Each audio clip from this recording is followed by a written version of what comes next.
Minggu Pembinaan Antarabangsa ICW Borneo 2025 yang bermula pada Selasa membuka satu lembaran baharu dalam mempamerkan kecemerlangan industri dan menghimpunkan pemain-pemain utama untuk meneroka idea dan teknologi baru.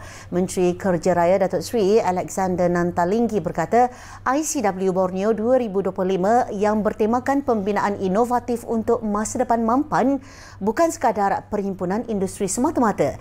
Ia mewakili penumpuan strategik yang menyatukan minda, pasaran dan misi.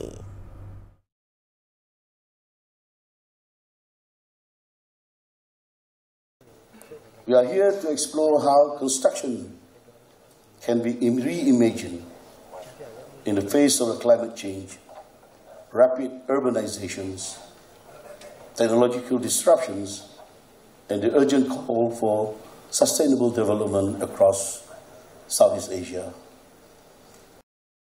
Acara 2 hari itu dirasmikan oleh Premier Sarawak Tan Sri Abang Johari Tun Openg.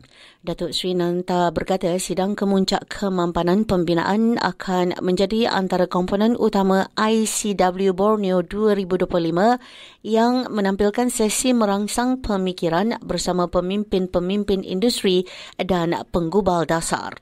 Beliau juga berkata Build Expo Borneo akan menjadi satu lagi komponen utama dengan lebih 20 organisasi mengambil bahagian untuk mempamerkan teknologi pembinaan, bahan dan sistem termaju yang disesuaikan dengan keperluan infrastruktur di Asia Tenggara yang semakin berkembang.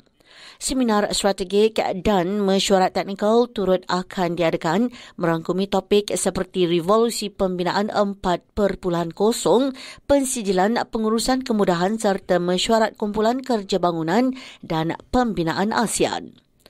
ICW Borneo 2025 dianjurkan secara bersama oleh Kementerian Kerja Raya, Lembaga Pembangunan Industri Pembinaan CIDB Malaysia dan Cube Integrated Malaysia Sdn Bhd.